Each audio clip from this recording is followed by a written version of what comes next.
I don't think his strength is crazy. Man, I really would like to do a training session with Larry Wheels.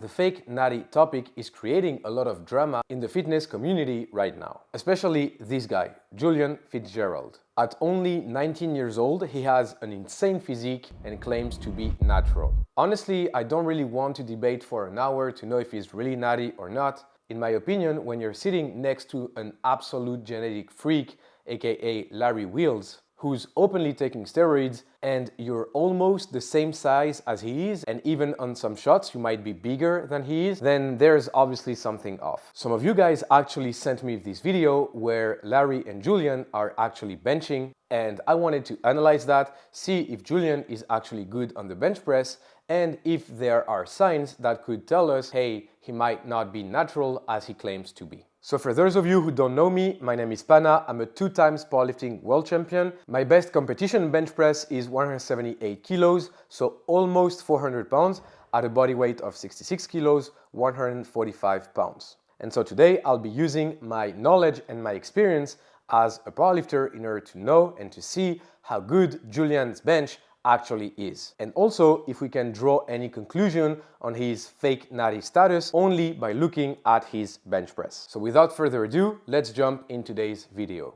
Even before watching the bench press and analyzing the technique and how he does things, etc., there's obviously something very off. When you're a natural lifter, you can't really recover from a 20 exercises training session. And here the problem is, before they even bench press, they are doing a lot of exercises, and especially Julian is pushing those exercises very hard, like really going close to failure or even failure with low reps. So it means very heavy weights, not a lot of volume, and so that taxes a lot your CNS and your ability to recover. So in my opinion, when you're a natural lifter, you know all of that, and so usually the heavy compound lifts will be at the beginning of your training session. So for example, when I'm doing, let's say, an upper body chest day, well, the first exercise I'm about to do is definitely the barbell bench or dumbbell bench, and then only I'll go to more isolation exercises so that, like I said, I have a lot of energy for the heavy compound lifts, and then for the machines or more of the accessory work, then it's much easier. So right off the bat, like I said, in my opinion, it's doesn't make sense, and I don't think you can achieve your absolute best physical potential by not training in the best way possible. And here, doing your bench press at the end of everything else doesn't allow you to have good form, which will prevent you from using a lot of weight and also higher risk of injury. So like I said, we're not off to a great start. For me, I like to have my hands around right here. Now, when I was first growing up, like I said, I used to play football, so my dad was in the gym teaching me. He used to have me go right here, which is why, my triceps started to grow a lot, because I was basically doing close, and they're like, man, you're doing close bench for a regular bench. But I learned that for me, a good bench is about this wide. I like to put my thumbs right here on these lines, and then put the... Well, on this shot, his biceps is probably as big as Larry's leg, which is just crazy. Up like this so I can get a good chest stretch while also not taking as we can see, that tricep. That is right where I put my hands. So it doesn't really make a lot of sense because he says he has a pretty narrow grip, I would say. So a thumb starting from the knurling, which definitely is a narrow grip, especially given a strength powerlifting context. And he says it gives him more chest and less triceps. But in reality, it's probably the opposite, because the wider you take your grip, the more stretch your pectorals will be at the lower part of the range of motion. So for example, here I have a crazy stretch in my pecs, and here the stretch isn't as much. So by widening your grip, you actually are emphasizing the chest, and by closing your grip, you're emphasizing more of the triceps and the deltoids. Obviously, even with a wide grip, your triceps still work and your deltoids also work, and same goes with the closed grip where your chest still works. But in my opinion, here it doesn't make a whole lot of sense. Like I said, wide grip equals more chest, closed grip equals more triceps. So depending on your goal, then you can choose either one. So personally, what I do is when I want to target more of the chest or strength, I'll definitely use the wide grip because you can also be stronger with the wide grip. And when I want to emphasize a bit more the hypertrophy side of things, then I'll probably switch to a closer grip, more tricep work, and also more range of motion, which is good also to build some serious strength. Not taking out too much of that tricep. That is right where I put my hands. Yep. Spot on. 4, 5. So here there is something that he does which I'm not a huge fan of, and it's when you complete the rep, you actually roll the shoulders forward a bit. We can see that maybe he's doing that because it's light loads, but in general what you want to do is you want to arch your upper back and you want to keep this arched position throughout. So it's almost from the side. You don't want to bench like this, you know, where my shoulders roll forward at the end of the range of motion. You almost want to always keep your shoulders back into the bench, which allows for more stability, more strength, and also less stress on the shoulder joint. So for example, if you don't feel a lot your chest or your shoulders hurt, try this tip. Don't go all the way up where your shoulders roll forward. Just stop. You extend the arms, obviously, but you stop while keeping this shoulder back position. Towards 5, I'm not gonna go past 5, but as I continue to add weight, it's gonna get more and more difficult, which is completely fine.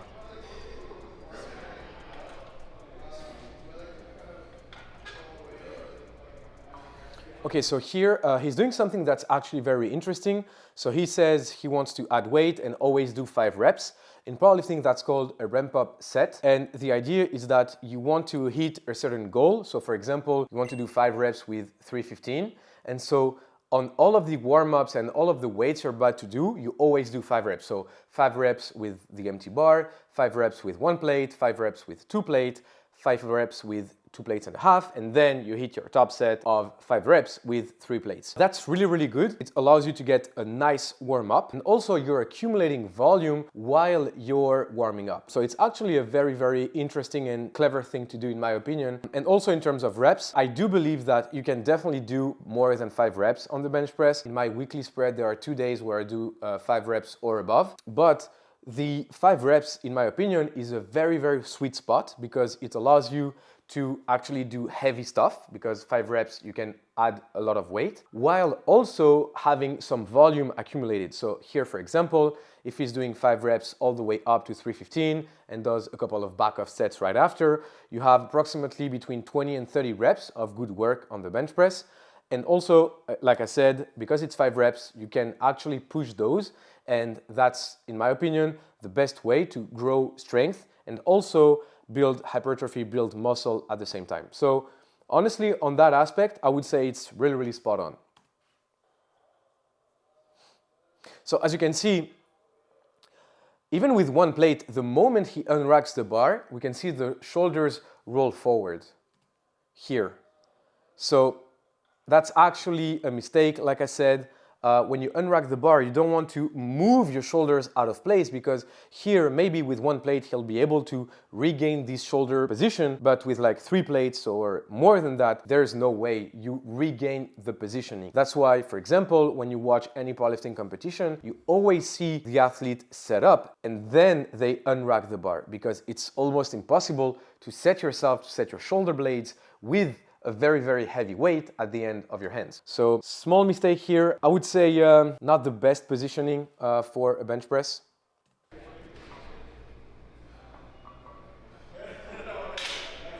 right, then I'll just throw another plate. Just keep going. Yeah, you can definitely see the difference when Larry just set up. As you can see, before Larry set up, you see he's anchoring himself into the bench, so he's almost pushing into the bench, and we can see his chest is very high, which means his shoulders are back into the bench, and when he unracks the bar, he's keeping this position. It's just really his arms are extending, and that's exactly what you want. Obviously, Larry Wheels is one of the best powerlifters of all time, so makes sense that he knows how to set up and is doing that properly. But it was, in my opinion, very interesting to see them both like back to back, and see Julian, where I would say it's probably more of like beginner state bench press, where Larry is very, very experienced. Yeah, excellent technique.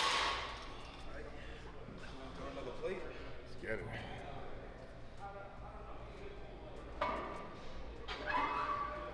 You know what I was about to say? I was about to say, man, I really would like to do a training session with Larry Wheels. Like, Prime Larry Wheels is one of my best powerlifters of all time. So I have Prime Larry Wheels, Dan Green, Pete Rubish, obviously. And then in the IPF, so tested athletes, I obviously have Taylor Atwood, Russell, or he. So those athletes. But yeah, and then you know what I remembered? I remembered the Larry Wheels curse. Man, everybody that trains with Larry Wheels gets injured. So that would be cool, but I don't know if it's worth it. I don't know. Anyway. So they went up to 2 plates.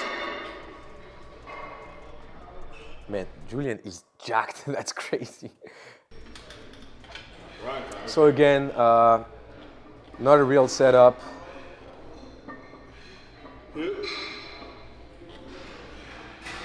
Besides that, the movement is nice, you know. He's keeping a nice elbow joint stacking, exactly like Larry Wheels is here. So not much to add here. Good technique, weaker setup. Yeah.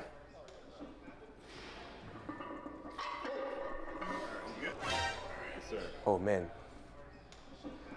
So they went to 3 plates.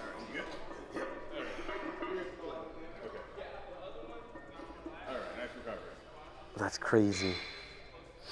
Yes. Perfect. Yep. I'm with you. Okay. Yeah, I felt that bar kind of slipping a bit, but. Okay, so I recommend chopping every set. Yeah. couple of things. I don't know how you're able to like drop a bar when you're not doing like suicide grip. That is crazy. The speed at which the bar went into his chest is insane. And you know what's more insane? I'm sure he crushed a couple of ribs there and he brushed it off like nothing happened. Yeah, that's very, very surprising. Like, I definitely wasn't expecting that. And you know, that happened just after we talked about the Larry Wheels curse, you know. You didn't see what happened, so I'll show you. And he finished the set. So bro has some guts. He missed the set, so he wasn't able to complete the 5 reps. Makes sense because when you just destroyed your ribs and you probably have internal bleeding with 315 on your chest, you know, that doesn't help for sure. But yeah, I must say, I think it maybe was just a bit too heavy. Even the first rep was a lot of work. Yeah, maybe just a bit too heavy. But yeah, like I said, props to him for finishing the set, essentially. That is crazy. And we just have a commercial for hamburger, which reminds me that I'm hungry. But we'll pull it off. Speaking of commercial, if you want to blow up your bench press and build some serious strength, I have my training app where with just 1 monthly subscription, you can access to my bench press program on top of 14 more powerlifting programs. Everything is tailored to you, so you plug in your bench 1 RM and the app tells you everything you need to do, exercises and also reps, sets, weights, etc, etc. There's no engagement. You can start training today, and whenever you want to cancel your subscription, you can do it at any time. If you want to build some serious bench strength, make sure to go to thepanash.app. And now we're back to the video.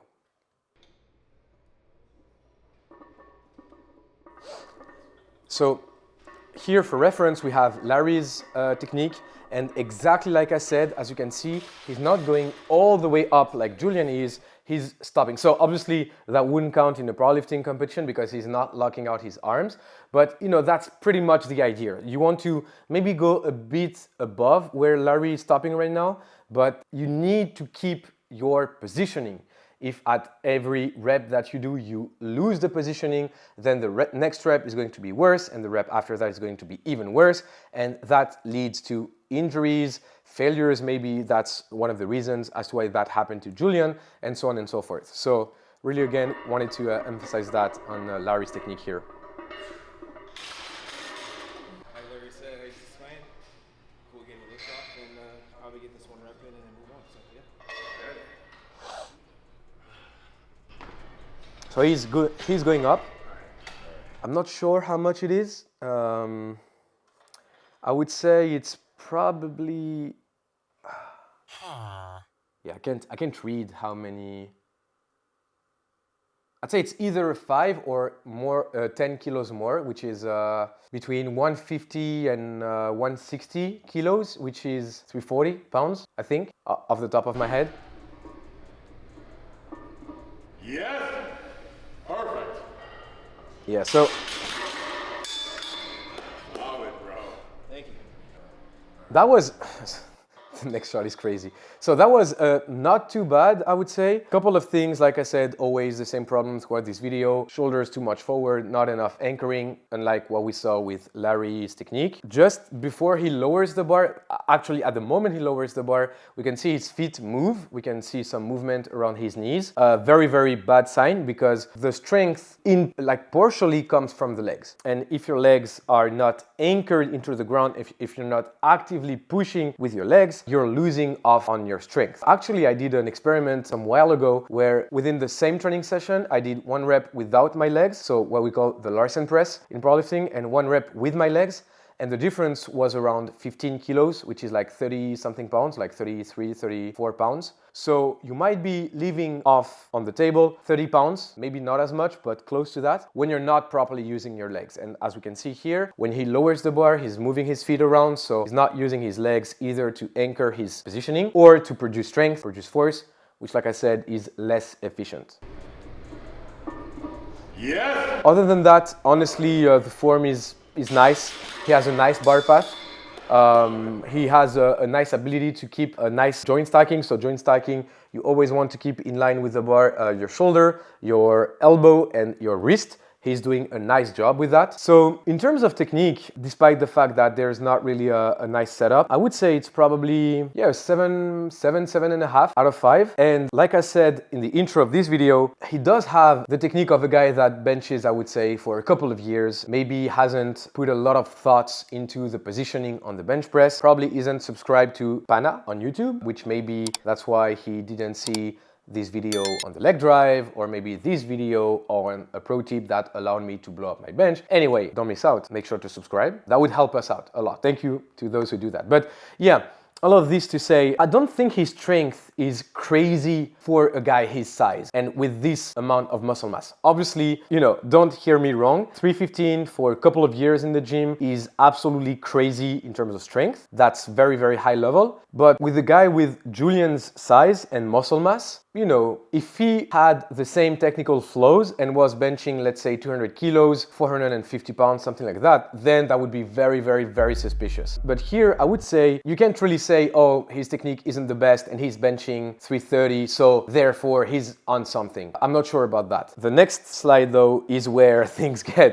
debatable to say the least. I'll show this to my camera guy in order to get his live reaction. Yeah. So, nice technical base for Julian in terms of bench press technique. Strength is nice also, I would say. Strength is probably 8 out of 10 and technique is 7.5 like I said. So in general, averaging those two scores, we're at 7.5 out of 10. Very, very strong kid. He's only 19. With regards to the Fake Natty situation, yeah, it's very suspicious that he looks this good next to Larry Wheels, who's a genetic absolute freak. So I don't want to say, yeah, he's obviously taking stuff. I have my own opinion on the subject. I do think he's taking stuff. That's pretty much it for today's video. If you guys enjoyed this type of content, make sure to let me know in the comments. If you want me to analyze somebody else in the fitness industry, obviously I would like it to be like where they're doing a powerlifting movement. For example, I see that Sam Sulek is doing a lot of squats. So if you guys would like me to react to one of Sam Sulek's squat video, that would be cool. So just let me know in the comments. Make sure to subscribe and I'll catch you guys in the next one.